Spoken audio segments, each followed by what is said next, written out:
I knew something was off the moment her boss shook my hand. His grip lingered just a little too long. His smirk too confident. "So this is the famous husband I keep hearing about," he said, eyes flicking toward Sarah with a knowing glance. She laughed, too quickly, too nervously, and looked down at her glass of champagne. My stomach twisted. I'd seen that look before, back when we first started dating, and she'd get flustered if someone caught her flirting. Only this time it wasn't endearing. It was sickening. That night was supposed to be a celebration. Sarah's promotion after years of late nights, working weekends, and endless team-building dinners. I'd been proud of her, genuinely. She'd fought her way up in a competitive marketing firm. But as I looked around that rooftop venue, everyone in sleek suits and polished smiles, I couldn't shake the feeling that I was the outsider. She was glowing. She looked beautiful, radiant even, in her navy blue dress, her hair pinned up with careless elegance. But she barely looked at me. Every time her boss, Marcus, approached, she straightened up, smiled wider, laughed louder. And every time he walked away, that light dimmed, like she was afraid I might notice the contrast. "Marcus and I just have to greet the investors," she told me an hour in. "I'll be right back, okay?" She touched my arm briefly like an afterthought, then disappeared into the crowd with him. I watched them from across the room, pretending to sip my drink. He leaned close to her ear to say something. She didn't pull away. She laughed. I couldn't hear what was said, but the body language told a story. The casual intimacy, the comfort, the way she tilted her head toward him, not away. It wasn't just professional. I spent the next 20 minutes trying to convince myself that I was imagining it, that I was just insecure, out of place among her colleagues. But when I caught her glancing across the room and quickly looking away when our eyes met, my heart sank. When she returned, I forced a smile. "Everything okay?" "Yes." "Yeah, fine. Just work stuff." "Work stuff," I repeated. "You seem close with Marcus." Her jaw tightened. "He's my boss, Jake. Don't start tonight, please. This is important to me." "I'm not starting anything. I just—" "Jake," she said sharply, cutting me off. "Please. Not here." That "please" wasn't a request. It was a warning. The night dragged on. The music grew louder, the laughter freer, the drinks stronger. Marcus eventually came over, a whiskey in his hand, a smirk on his face that set my teeth on edge. "So, Jake," he said, clapping me on the shoulder. "Tell me something. How does it feel being married to one of the most talented women in the firm?" I managed a thin smile. "I'm proud of her." "I bet you are," he said, eyes still on her. "She's impressive, ambitious, driven." Something in his tone made the hairs on my neck stand up. Sarah laughed awkwardly. "Marcus." But he held up a hand. No, it's a compliment. You should be proud, Jake. I mean, most men would struggle to keep up with a woman like her." There was a challenge in his voice, subtle but unmistakable. The table went quiet. I looked at Sarah. Her face had gone pale. "Marcus, that's enough," she said softly. But he didn't stop. He raised his glass. "To Sarah, the hardest working woman I know. And to Jake, for letting her work so hard." Laughter rippled through the table. My chest tightened. It was a joke, sure, but it wasn't innocent. There was something behind it. I didn't say a word for the rest of the night. On the drive home, the silence was suffocating. Finally she said, "You're angry." I stared at the road. Was he right? "What?" "Your boss, Marcus. Was he right about me not being able to keep up with you?" She turned toward me, her voice rising. "Jake, he was drunk. He was joking. You're blowing this way out of proportion." Pulled over. The car idled, headlights spilling across the empty street. "Sarah, look at me." He didn't. Her fingers twisted the hem of her dress. "Are you sleeping with him?" I asked quietly. Her breath hitched. "What? Well, no. How could you even? Then why did you look terrified when he started talking?" She exhaled shakily.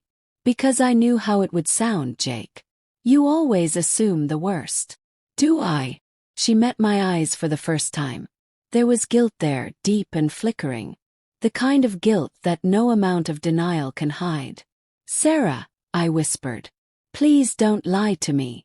Her lip trembled.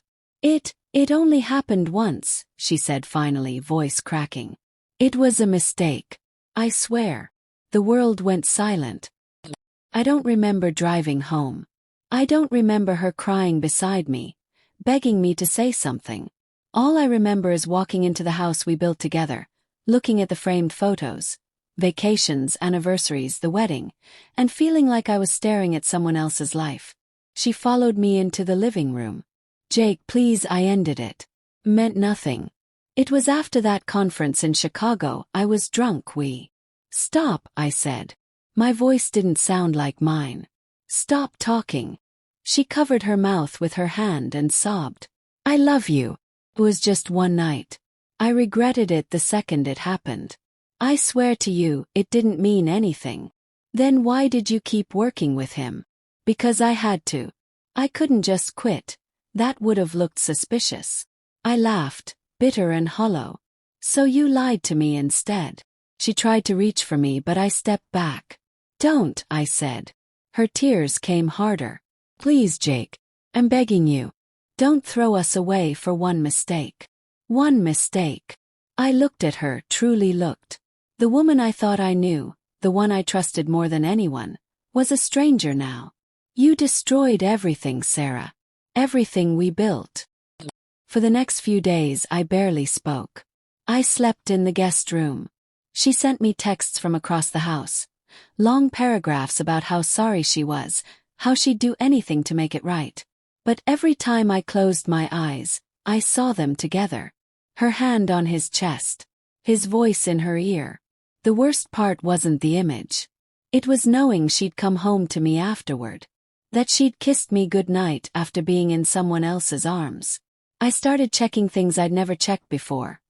Her old messages, photos, work emails. I didn't want to, but the curiosity was poison. And like poison, it spread. That's when I found the photos. Nothing explicit, but enough. Her at a restaurant with him, not during work hours. A hotel room selfie with her hair down, time-stamped the night of the conference. And a message from Marcus that made my blood run cold. You looked amazing in blue. Hard to focus in the meeting today. She'd replied with a heart. When I confronted her, she didn't deny it. She just broke down again, whispering, I wanted to tell you. I was so scared you'd leave me. You should have been scared before you did it, I said flatly. I thought I could fix it. I thought it would fade. Fade. Snap. You don't fix betrayal, Sarah. You bury it, and it rots everything around it. That night I packed a bag and left. I didn't yell. I didn't break anything. I just walked out. She followed me to the door, sobbing. Jake, please. Don't go. We can go to therapy. I'll quit my job. I'll quit lying to yourself, I said. You don't get to choose when the truth matters. And then I left. Weeks passed. She texted, called, emailed. First I ignored everything. Then came the anger. Long messages accusing me of giving up too easily, of not forgiving her. Forgiveness. That word made me sick. What she didn't understand was that I wasn't angry anymore. Not really. I was empty. I'd loved her completely. I'd defended her, supported her, believed in her. And she'd looked at all that, at me, and decided it wasn't enough for one night. There's no coming back from that. 3 months later, she showed up at my apartment. She looked thinner, tired, her eyes swollen from crying. I quit the firm, she said quietly. Marcus got promoted. He's married now. I stared at her. And that's supposed to make me feel what, exactly? I just wanted you to know I meant what I said. That I'm sorry. That I love you. I sighed. You don't love me, Sarah. You love the version of me that forgives you. And that man doesn't exist anymore. She started crying again. Please, Jake. I can't lose you. You already did. The last time I saw her was at a coffee shop a few months later. She was sitting alone, staring into her cup like she was searching for something she'd never find. I didn't go over. I just watched for a moment. The woman who'd once been my whole world, now a stranger. There's no dramatic ending. No closure speech or final confrontation. Just silence. Because sometimes the most painful thing isn't the betrayal itself. It's realizing the person you'd have done anything for would never have done the same for you. And once you see that truth, there's no going back.